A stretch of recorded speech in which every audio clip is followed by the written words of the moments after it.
France Inter. It's morning edition from NPR News. Produce gente en la radio. France Inter. Le 18-20. Christelle Rebière. Firstly, can you explain what Neuralink is and what the goal of it is? We put a chip in your brain to control your mind. Yeah. Okay. Vous pouvez nous expliquer ce que c'est que Neuralink ? On implante une puce dans votre cerveau pour contrôler votre esprit. Vous avez sans doute reconnu la voix d'Elon Musk, le tout-puissant patron de Neuralink, donc SpaceX, X et Tesla. Il symbolise à lui seul un futur digne de la science-fiction. Alors, à quoi va ressembler 2025 entre le changement climatique, les progrès de l'intelligence artificielle, la montée des radicalités ? On a parfois l'impression d'être dans un roman d'anticipation effrayant. J'ai relevé quelques exemples dans les infos de ces derniers jours. Les talibans qui veulent construire des habitations sans fenêtres pour que l'on ne puisse plus y entrevoir les femmes. OpenAI qui vient de sortir une version de son modèle capable, paraît-il, de raisonner. Des chiens robots qui remplacent l'homme pour faire rentrer les volailles le soir dans les hangars. Sans compter Starlink. Mayotte va se reconnecter au monde via les antennes d'Elon Musk. Le monde navigue entre utopie et dystopie. Alors on a voulu comprendre dans quelle mesure le futur se conjugue au présent et si la réalité est en train de dépasser la science-fiction. Bonsoir Ariel Kirou. Bonsoir. Merci d'être avec nous. Vous êtes essayiste, auteur de philo-fiction, des imaginaires alternatifs pour la planète. C'est paru chez MF cette année. On va commencer par définir le sujet parce que je crois que c'est assez important. Qu'est-ce qu'une utopie et qu'est-ce qu'une dystopie ? Alors une utopie, c'est utopie, donc en grec c'est les deux mots. U c'est nulle part. Mais ça peut être aussi utopie, c'est à la fois nulle part et meilleur, bon. Donc utopie, c'est un lieu de nulle part, c'est aussi le lieu du meilleur. Donc on tend vers le lieu du meilleur, c'est l'utopie. Et la dystopie, c'est l'utopie négative. C'est l'envers en quelque sorte, la sœur noire de l'utopie. Si l'utopie se passe mal et que les gens croyaient être arrivés, eh bien on arrive à 1984 de George Orwell et on est totalement démunis. Ben justement, alors on commence par cette dystopie. On a grandi, c'est vrai comme vous le disiez, avec comme référence George Orwell, son Big Brother 1984 et Le meilleur des mondes d'Aldous Huxley. Dans quelle mesure notre monde aujourd'hui ressemble à celui que ces deux auteurs décrivaient ? Alors, l'utopie comme la dystopie sont des archétypes, c'est-à-dire c'est des idéaux qui n'existent pas. Donc on ne vit pas au sens propre dans la dystopie ou dans l'utopie. En revanche, on a de plus en plus fortement le sentiment de vivre une dystopie. Alors, pourquoi est-ce qu'on a ce sentiment-là ? C'est vrai que c'est un mot qui est devenu à la mode, mais on ne sait pas toujours forcément bien l'utiliser. Exactement. Il est assez galvaudé quand même. Mais je crois que surtout si on a en tête 1984 de George Orwell, ça devient assez clair. C'est quoi le caractère principal donc de ce roman pour celui qui le lit et potentiellement le citoyen qui est à la place de Winston Smith ? C'est qu'on est démuni. C'est qu'on ne sait pas quoi faire. On n'a plus entre les mains son devenir. Là, c'est pour des raisons politiques. C'est une société de contrôle absolu, une société totalitaire. Il y a soi-disant une guerre. En gros, le citoyen, en tant que citoyen, n'existe plus. Alors, si on réfléchit un tout petit peu... Le citoyen n'existe plus ou l'individu n'existe plus ? Le citoyen, parce que l'individu, ça peut être même l'individu, mais tout dépend de ce qu'on met derrière. Je dirais que la personne n'existe plus. C'est-à-dire que on ne considère plus les gens comme étant des humains capables de réfléchir, de penser, de délibérer. Bon, mais lorsqu'on parle de cette logique d'être démuni, là, il y a un point qui est intéressant, c'est que si on élargit aux logiques climatiques. Lorsque le cyclone Chido arrive à Mayotte, lorsque à Valence il y a des inondations, les citoyens sont aussi démunis. Ils ont le sentiment qu'ils ne peuvent plus rien faire pour prendre en main leur devenir. Ça veut dire que voilà, que ce soit le rapport à la vérité avec les deepfakes. Ah bah ça on va y venir. Voilà, que ce soit cette crise climatique ou que ce soit évidemment cette logique politique qui nous semble totalement extérieure. On a le sentiment de ne rien pouvoir faire, de ne plus pouvoir agir. On n'a plus de puissance d'agir et donc on se dit, on vit une dystopie et on se le dit parce que on a en tête des images de dystopie, on a en tête des films, on a en tête peut-être des romans qu'on a pu lire et que comme ce qui arrive nous donne le sentiment de dépasser notre quotidien, de dépasser ce qu'on anticipait nous-mêmes, on se dit, on est dans un roman de science-fiction. La dystopie, vous le disiez, elle est souvent politique. Or, on voit déjà des dérives autoritaires attisées par les réseaux sociaux, la désinformation, les algorithmes aussi qui ne nous proposent que des des points de vue qui rejoignent les nôtres. Ça s'appelle les bulles de filtre. Et ça, alors il y a un grand auteur qui a beaucoup traité de dystopie, qui est Philippe K. Dick, le film Blade Runner, oui. tout comme le film Total Recall ou là, on Minority était Report. Des androïdes dans le Voilà, Blade Runner. exactement. Mais il se trouve que cet auteur a beaucoup travaillé sur la notion de réalité. Et pour lui, ce qui pouvait nous advenir de pire, c'est de vivre dans la réalité de quelqu'un d'autre sans même nous en rendre compte. C'est-à-dire C'est-à-dire tout simplement de se dire, voilà, je suis dans l'esprit de Mark Zuckerberg, je suis dans l'esprit d'Elon Musk, c'est lui qui façonne mon monde, je ne m'en rends même pas compte, j'ai le sentiment de vivre une sorte de bonheur numérique, et en réalité, je ne suis plus qu'une marionnette, ou je suis en tout cas totalement manipulé sans même m'en rendre compte. Donc cette idée-là, cette idée du simulacre, il a beaucoup traité au fait de l'idée qu'on aurait des présidents qui seraient totalement artificiels, qui seraient des sortes de mécaniques conformistes. Il a mis en scène par exemple aussi un personnage qui s'appelle l'infoclown, une sorte de futur président qui est une sorte de clown de divertissement. On a l'impression que c'est Donald Trump, quoi. Ça devient c'est assez fou.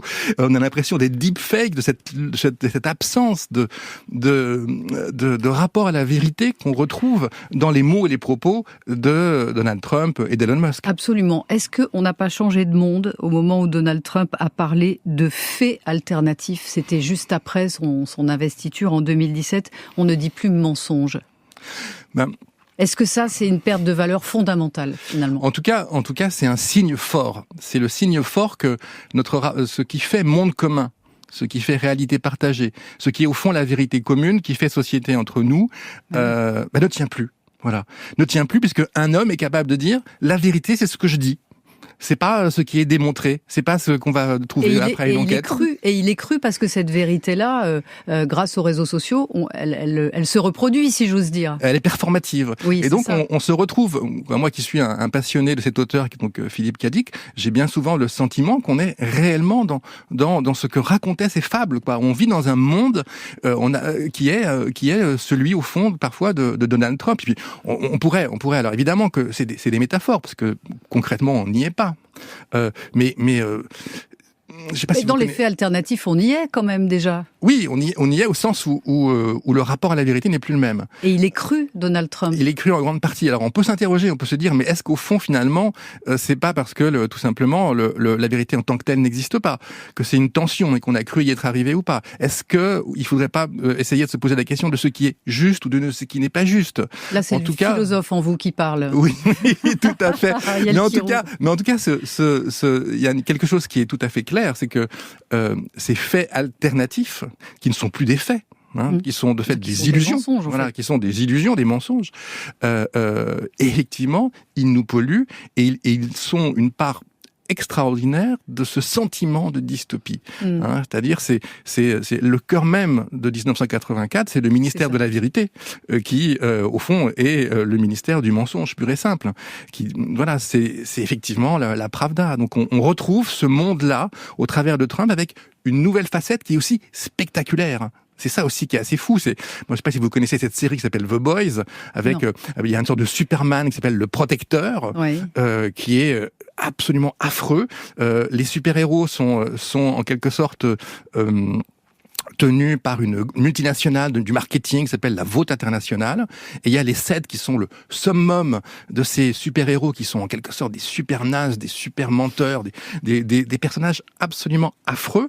Moi, quand j'ai vu la liste des ministres de Donald Trump, j'ai l'impression que c'était The Boys, quoi. Je veux dire, Elon Musk pour dynamiter le service public, Linda McMahon, qui est l'ancienne héritière du catch, le WWF, à 83 ans, je crois, ou 84 ans, au ministère de l'Éducation, Robert F. Kennedy, qui n'y connaît rien en santé, qui était un anti-vax au ministère de la Santé.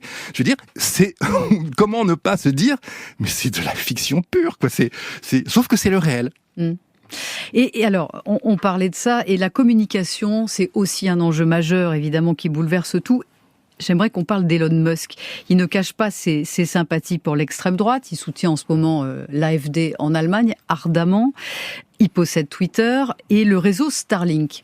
On a Internet partout dans le monde aujourd'hui grâce à son réseau de satellites de basse altitude. François Bayrou a même annoncé aujourd'hui l'installation de 200 antennes relais à Mayotte. Au fond, est-ce qu'on n'est pas en train de s'en remettre à un homme ? De fait, je pense que les contre-pouvoirs, la faculté, donc y compris d'ailleurs par Internet, de creuser d'autres types de réalités, reste très forte. En revanche, oui, on a le sentiment quelque part que des gens comme Elon Musk ou comme Jeff Bezos d'Amazon ont une puissance absolument terrifiante et extraordinaire. Et donc, on a aussi ce sentiment-là que lorsqu'on utilise en quelque sorte leurs outils, eh bien, on vit dans leur monde. Oui, ça veut dire que l'État français n'est pas en mesure d'éviter Starlink. Il pourrait éviter Starlink. Après, la question, c'est est-ce que c'est la démonstration d'une dystopie ? Voilà, je suis pas certain. Je pense en revanche que c'est un danger absolument terrifiant pour la démocratie et pour notre capacité, notre puissance d'agir et notre capacité à construire nos propres mondes sans que ce soit des mondes qui nous soient imposés d'ailleurs. C'est-à-dire, Elon Musk est un fan de science-fiction, mais de vieille science-fiction. Mais c'est un grand fan de SF. Et justement, je voulais vous demander de quoi s'est-il nourri ? Alors, il s'est nourri de la science-fiction des années 50 et surtout de cet imaginaire de science-fiction positiviste. Je ne sais pas si vous vous souvenez, c'était en février 2018, il avait envoyé une Tesla dans l'espace. Oui. Et dans cette Tesla, il y avait des disques durs avec notamment deux titres de science-fiction. Il y avait il y a le 42, donc c'est le guide du voyageur galactique de Douglas Adams. Et puis il y avait Fondation d'Isaac Asimov. Donc dans ce monde de fondation. L'être humain est partout dans la galaxie, mais il n'y a que des êtres humains. La planète Trantor, c'est une planète urbaine, uniquement urbaine, il n'y a pas de nature. Bon, ça, effectivement, cette science-fiction-là l'a marqué. Après, puisqu'on a commencé l'émission avec Neuralink, la chose qui est assez drôle, c'est que lorsqu'en 2016 ou 2017, il a commencé à parler de Neuralink, c'est une société qui est censée créer un dispositif de connexion directe entre le cerveau et nos intelligences artificielles, il a parlé de neural lace. Or, le terme neural lace, c'est un terme qui vient d'une grande série de science-fiction de Iain M. Banks, qui s'appelle La Culture. La seule chose qui est assez drôle, c'est que dans La Culture de Iain M. Banks, il y a notamment un dialogue entre une IA, qui est un vaisseau spatial, et un humain, dans lequel le vaisseau spatial dit à l'humain, attendez, le lacet neuronal, ça a aussi été un instrument de torture terrifiant. C'est-à-dire que si on va à la source de certains types de science-fiction qui a inspiré Elon Musk, eh ben, on en trouve une critique. Et de quelle manière, plus généralement, la SF a-t-elle influencé notre monde ? La science-fiction, de toute manière, c'est le « et si ». C'est « et si ». Donc on change les hypothèses, on entre dans un monde alternatif avec ses propres valeurs, mais avec des relations qui nous semblent crédibles. Donc je ne sais pas si la science-fiction a réellement influencé. La science-fiction, en tout cas, est un moyen de comprendre le monde, et je pense que le danger, c'est de l'apprendre au premier degré. Voilà, c'est que c'est pour moi la littérature philosophique par excellence de l'aujourd'hui. D'ailleurs, il y a un tas d'autrices et d'auteurs, de Katie Stewart à Audrey Plenner, en passant par beaucoup d'autres, qui sont à l'antithèse de cet imaginaire de science-fiction de Elon Musk, qui sont dans des logiques au contraire totalement écologistes, inclusives, posant un tas de questions, sans aucune certitude. Il y a une littérature SF positive, utopique.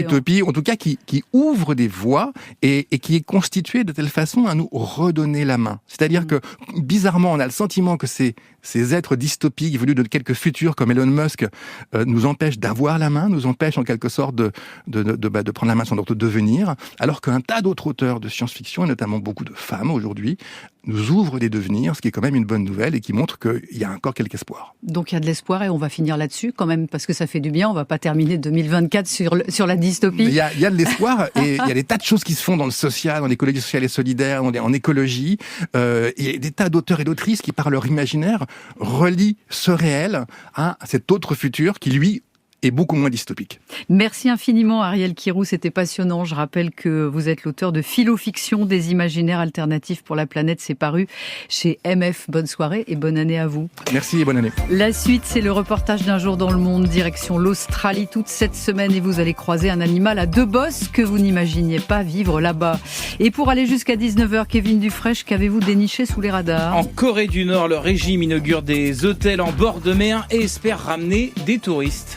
Christian Chédot, bonsoir dans Le Monde à 18h50. Écoutez, on s'intéresse ce soir aux défis sécuritaires que doit affronter le nouveau pouvoir en Syrie, une tâche titanesque. Et Hélène au pays des 50 États. Hi Hélène. Bonsoir Christelle, cette semaine je vous emmène faire la fête à la Nouvelle-Orléans, mais loin des bars à touristes de Bourbon Street.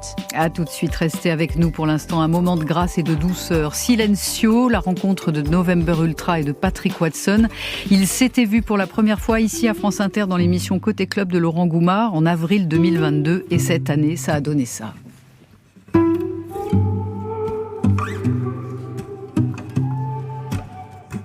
I lost my voice 'cause I talk too loud, like an old friend that ain't hanging around. Oh, when there's quiet, well, I do my best, but I can't stop making this beat up in my head. But that's alright, I think I see the light. Half of the time and we just talking to ourselves, and you wanna explore and let the world know. It's the middle of the night, you're all by yourself, begging, praying, chasing, looking for a reason. Won't you let it go? 'Cause you don't know. Then you take a bow, watch the clouds smile and say, hey, I've been too many loves, I've been too many tries, too many times losing my mind, thinking about what I said last night. I think you like me better since I lost my voice. Something about this chord.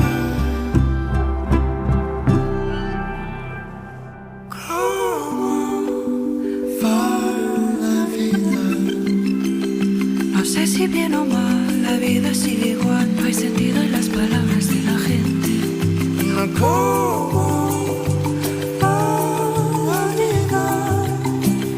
Si quieres la verdad, me cuesta respirar, a veces ya no quiero levantarme.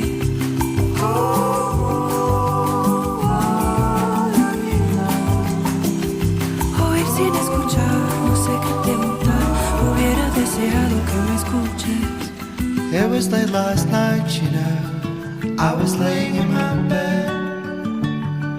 I just wanted to know, well, how are you doing? Whoa, just let the quiet sound. All of the I don't know whys you've already tried, making your mind so you wave and walk by. Oh, just gotta let it go. Oh, the funny thing is, I think it's smaller when you shut your mouth. Take a break from yourself while you wander around. You close your eyes with a quiet smile.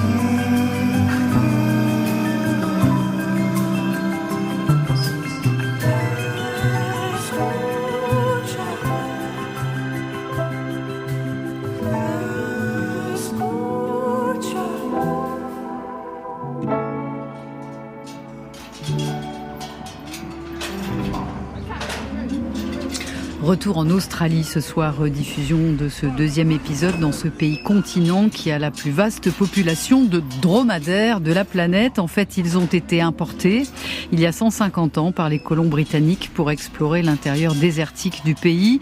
Le dromadaire, c'est pratique, ça supporte les très grosses chaleurs et ça boit peu. Et en l'absence de prédateurs naturels, eh bien, ils ont prospéré, se sont reproduits au point de devenir un énorme problème. Le dromadaire est désormais officiellement classé parmi les espèces nuisibles par les autorités. Il y a régulièrement des opérations d'abattage. En marge, certains essaient de profiter des dromadaires pour développer le tourisme ou en faire tout simplement des steaks. Le reste, c'est Léo Roussel et Grégory Pless qui racontent. C'est une ferme gigantesque en plein centre de l'Australie, 2 fois plus grande que la Corse. Comptez ici environ 1 km² de terrain par vache, ça semble énorme, mais c'est en fait indispensable au vu du climat et de l'environnement local. Peter Nunn est le gérant de Clifton Hill Station. la deuxième plus grande ferme de la planète. On est au bord du désert de Simpson, du désert de Pierre de Sturz et du désert de Strelki. L'année dernière, on n'a eu que 10 mm de pluie. C'est pas évident, mais les bœufs grossissent bien ici. Il faut juste savoir s'adapter aux conditions. Les conditions auxquelles fait référence Peter, elles ne sont pas seulement météorologiques. Pour s'assurer du bien-être de ces bêtes, il doit également composer avec une espèce considérée comme nuisible en Australie et qui pullule dans cette région désertique. Il y a beaucoup de dromadaires qui viennent ici. L'année dernière, il y en a 600 qui ont débarqué. On gère la situation comme on peut. Ils détruisent les clôtures, ils pètent les abreuvoirs. Ils causent quelques problèmes, mais ne nous inquiètent pas plus que ça. Un désagrément pour les éleveurs, une menace pour la faune locale ainsi que pour certains sites sacrés aborigènes, prise très au sérieux par les plus hautes autorités. Et c'est un soulagement pour Peter puisque chaque année, le gouvernement fait abattre des centaines de dromadaires dans le désert. Mais Peter s'en charge aussi parfois lui-même. Le gouvernement est venu plus tôt dans l'année, ils en ont tué 90, donc on ne s'en occupe pas tellement nous-mêmes, on n'a pas à en tuer autant. Moi-même, un amoureux des animaux, mais bon, parfois vous devez faire ce que vous avez à faire. D'autres éleveurs n'ont pas autant de pudeur. Certains n'hésitent pas à se filmer puis à diffuser sur YouTube des vidéos où on les voit abattre des dromadaires par dizaines. Certaines, comme l'extrait que vous allez entendre, dépassent même le million de vues. On a un nouveau-né juste là. Ces dromadaires n'ont sûrement jamais vu d'humains avant et ne voudront sans doute plus jamais en voir. Coucou dromadaires, bonjour. Avec une population estimée à plus d'1 million de spécimens, les dromadaires en Australie sont aujourd'hui perçus comme une menace. Et pourtant, ça n'a pas toujours été le cas. Il y a moins de 100 ans, ils étaient encore régulièrement utilisés pour acheminer le courrier et des marchandises dans les zones les plus reculées du pays. Tim Moore est historien. Il a écrit un livre sur cet aspect méconnu de l'histoire de son pays. La plupart des explorateurs qui ont parcouru l'Australie étaient accompagnés de dromadaires, parce qu'ils peuvent parcourir de longues distances, ils boivent très peu d'eau et peuvent trouver seuls de quoi se nourrir. Ils étaient donc parfaitement adaptés à ce pays. Je ne pense pas qu'on aurait pu aller aussi loin sans eux à cette époque. Et malgré leur mauvaise réputation, certains continuent d'entretenir cet héritage. C'est le cas par exemple de Ryan Macmillan, qui organise des randonnées en dromadaire à travers la chaîne de Flinders. Il se prépare d'ailleurs à partir 15 jours dans les montagnes avec un groupe de touristes. On est en train de charger le dos des dromadaires. Personne ne monte sur leur dos, tout le monde marche, mais ils transportent tout notre matériel, notre nourriture, l'eau, nos sacs de couchage. On n'a pas de voiture. Tout ce qu'on emmène est porté par les dromadaires. On n'est que 2 à proposer ces excursions avec cette méthode traditionnelle de transport à dos de dromadaire. C'est quelque chose qui se perd, mais une manière incroyable de parcourir l'outback australien. Pour Ryan, les dromadaires ne sont pas des nuisibles, mais au contraire une formidable ressource largement inexploitée et qui pourrait s'avérer cruciale à l'avenir. On a un animal parfaitement conçu pour résister au réchauffement climatique. Dans le désert, il n'y a rien d'autre qui survit. Il y a d'autres pays dans le monde qui s'appuient dessus. C'est une ressource qu'on gaspille aujourd'hui. Si le marché de la viande de dromadaire est embryonnaire et essentiellement tourné vers l'export, celui du lait présente un très fort potentiel. Plus riche en protéines et plus digeste que le lait de vache, il gagne en popularité à l'international. Pour l'Australie, l'espèce nuisible d'hier pourrait bien devenir l'opportunité de demain. Ainsi, l'an dernier, un producteur de lait de dromadaire a reçu un coup de pouce de 2,5 millions d'euros pour développer son activité. Grégory Pless et Léo Roussel pour le reportage. À demain pour une nouvelle aventure australienne. L'actualité passée sous les radars en ce dernier jour de l'année est récupérée au vol par Kevin Dufresne. Se está haciendo una investigación de la presidenta municipal. Nous sommes d'abord au Mexique où une affiche fait beaucoup parler. Oui, ça se passe à Cualcomán, un peu moins de 20 000 habitants à l'ouest de Mexico. Lors d'une distribution de jouets organisée pour Noël par la mairie, une grande affiche est déployée, on peut y lire « Les enfants de Cualcomán remercient Monsieur Nemesio Oseguera pour son noble geste. Merci pour vos cadeaux. » Sauf que ce Monsieur Oseguera, il est connu sous le nom d'El Mencho et c'est l'un des plus gros trafiquants de drogue du pays. Voilà qui fait scandale donc depuis plusieurs jours au Mexique, une affaire qui est remontée jusqu'à la présidente Claudia Sheinbaum lors de sa conférence de presse quotidienne hier. Elle a évidemment condamné et annoncé qu'une enquête est en cours pour savoir si le maire de Cualcomán a des liens avec le cartel d'El Mencho. La corruption des élus par les cartels est loin d'être nouvelle au Mexique, mais les manifestations publiques de soutien aux trafiquants sont rares parce que sévèrement punies par la loi. Nous voici en Corée du Nord, au bord de la mer. Oui, les médias d'État ont publié aujourd'hui les images d'un Kim Jong-un tout sourire aux côtés de sa fille, pressentie pour lui succéder, sur la plage de Wonsan. C'est à 200 km à l'est de la capitale, Pyongyang. Le dictateur était sur place pour révéler au grand public un grand complexe touristique balnéaire.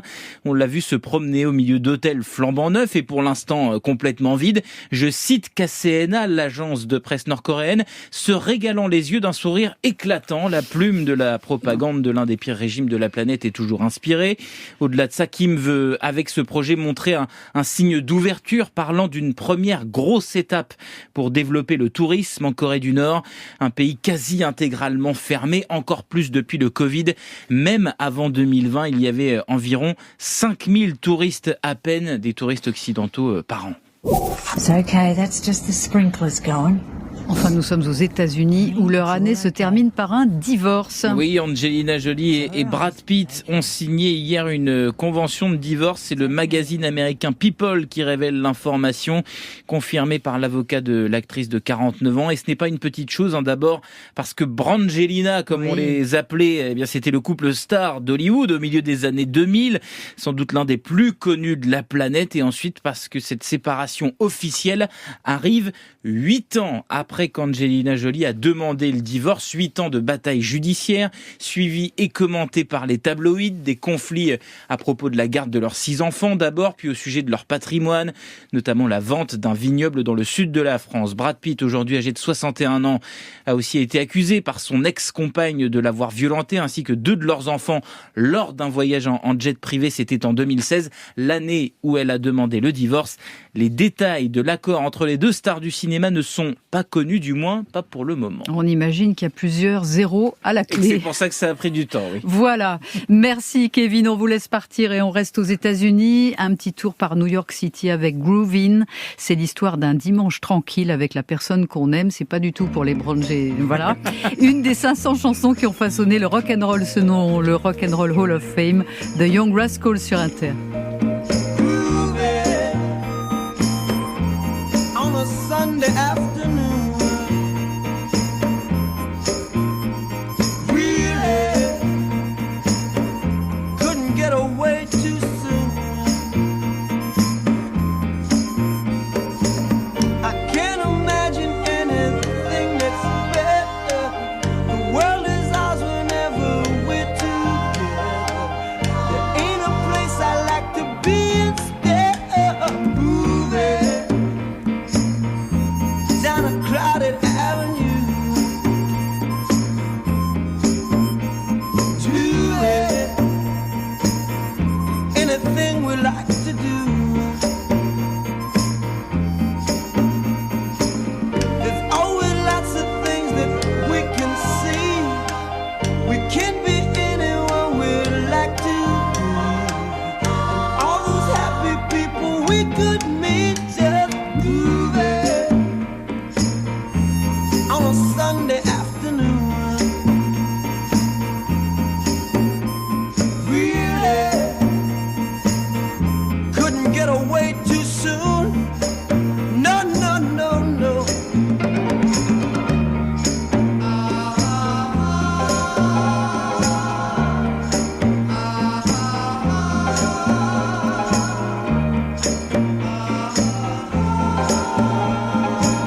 We'll keep on spending sunny days this way. We're gonna talk and laugh our time away. I feel it coming closer day by day. Life will be ecstasy, you and me endlessly moving on a Sunday afternoon. Groovin', The Young Rascals en 1967. Bon début de soirée avec nous sur France Inter. How dare you? Christelle Rebière. Le 18-20. Et c'est l'heure de retrouver Le Monde à 18h50 pour cette dernière chronique de l'année, direction la Syrie. Après le renversement du régime de Bachar el-Assad, Christian Chesneau, les nouveaux maîtres du pays sont confrontés à d'immenses défis.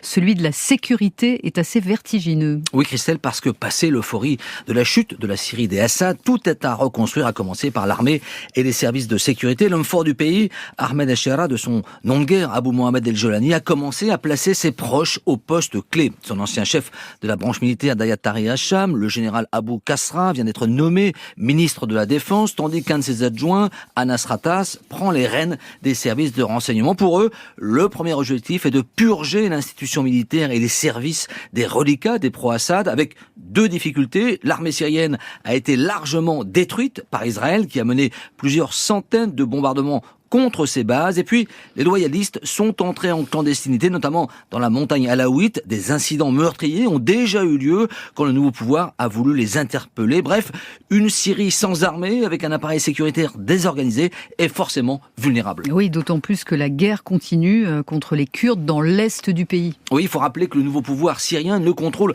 qu'un tiers du territoire, plus de 20% est aux mains des Kurdes qui subissent les attaques des milices syriennes pro-turques téléguidées par Ankara, avec l'objectif de reprendre tout leur territoire qu'ils administrent de manière autonome. Le nouveau pouvoir à Damas a déjà clairement annoncé la couleur. La Syrie post-Assad ne sera pas fédérale comme l'Irak voisin et les Kurdes devront déposer les armes et intégrer la nouvelle armée nationale. Or, instruits par l'histoire, les Peshmerga n'ont pas l'intention de renoncer à ce qu'ils ont conquis sur le terrain et de baisser la garde. Enfin, dernier facteur de fragilité sécuritaire, la Syrie est un pays sous influence étrangère. Oui, et ce n'est pas le moindre des défis des nouveaux maîtres de Damas. La souveraineté syrienne a volé en éclats. Alors, c'était déjà le cas sous Bachar el-Assad. Au nord, la Turquie occupe une bande frontalière qu'elle souhaite agrandir. Au sud, Israël s'est emparé de la zone tampon démilitarisée du plateau du Golan que l'État hébreu occupe depuis 67. Et puis, dans le centre et l'est, Daesh et Al-Qaïda en guerre contre leur ancien frère d'armes, Ahmed el-Shara, pourraient profiter du vide sécuritaire pour déstabiliser le nouveau pouvoir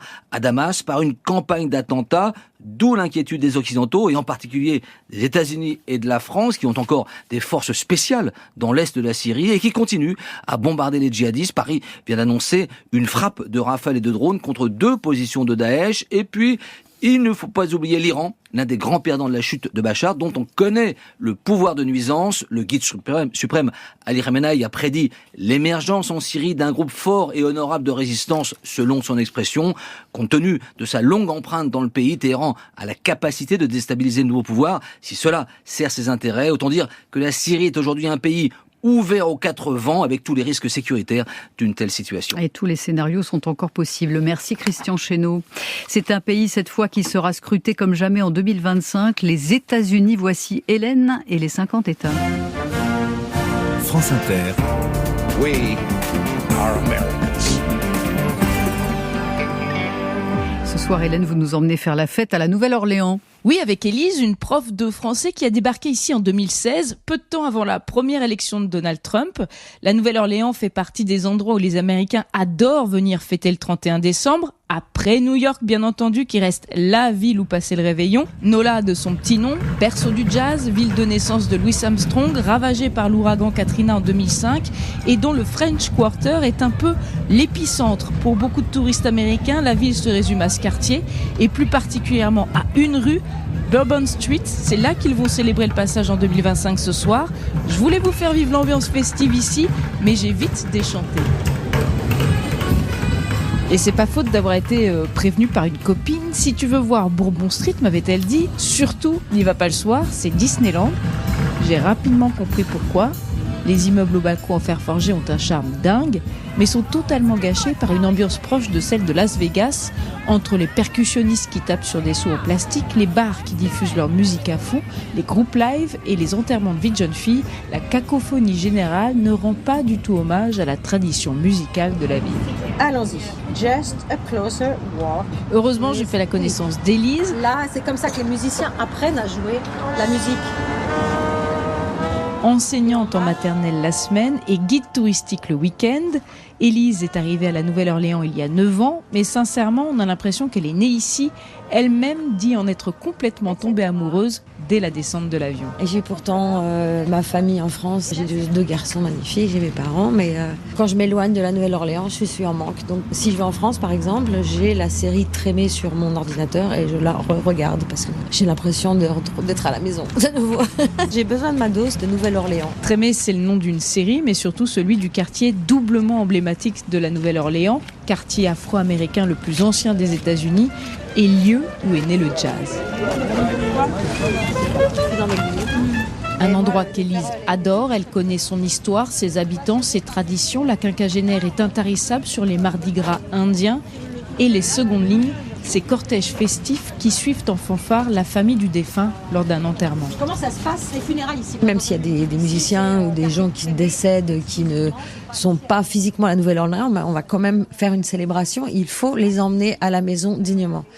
Et à partir de là, ont découlé d'autres Second Line qui sont organisés par des Social Aids and Pleasure Club, aide sociale, plaisir. Donc, on aide les gens, on distribue des jouets pour Noël, on distribue de la nourriture aux homeless quand on fait partie de ces clubs dans les quartiers afro-américains. Et chaque Social Aid and Pleasure Club organise sa grosse sortie une fois dans l'année. Comme il y en a plus de 40 dans la Nouvelle-Orléans, tous les dimanches, on peut danser pendant 4 heures dans les rues en musique, derrière un brass band ou la musique live. C'est pas quelque chose qu'on regarde passer, c'est quelque chose qu'il faut vivre. Voilà. Et allons-y. Ouais. Allons-y. Car ça tombe bien, c'est l'heure de la dernière Second Line de l'année. Et dès les premières notes de la fanfare, la foule amassée se met à danser. Des femmes habillées de tailleur bordeaux avec un col en fourrure blanche sortent une par une d'une maison, un grand verre d'alcool à la main. Ce sont les membres du Social Club, les Lady Rollers, les organisatrices de cette Second Line. Et là, c'est vraiment la fête. Tout le monde danse, quel que soit l'âge, quelle que soit la corpulence. Un petit gamin de 4 ans va faire un battle de footwork, de jeu de jambes et de mouvements de danse avec son arrière-grand-père sur le côté. Et vraiment pas de barrière intergénérationnelle, tout le monde fait la fête aussi. La parade se met en route. Élise me glisse à l'oreille qu'il y a un peu plus de personnes blanches que d'habitude. C'est parce que le rassemblement débute dans un quartier chic de la Nouvelle-Orléans, peu habitué à ce genre de défilé. Fascinée par l'énergie de la foule, j'en perds Élise, mais je me trouve une copine avec laquelle je partage quelques déhanchés. Vous êtes de la Nouvelle-Orléans ?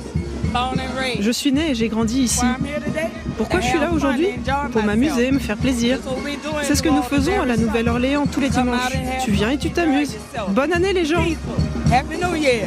Je finis par apercevoir de loin l'enseignante. Heureusement, elle porte un manteau en fourrure bleue bien flashy. Alors elle est comment cette Second Line? Ah là là, c'est parfait, il fait beau, les gens sont heureux, tout le monde est relax. Les gens viennent vraiment extérioriser tous les misères de la semaine. Ils viennent danser le dimanche après-midi et puis après tout va bien. Et c'est la dernière de l'année en plus. Ouais. Et qu'est-ce qu'on lui souhaite pour 2025 ? Eh ben encore plus de Second Line et de musique. C'est quand même mieux qu'un feu d'artifice.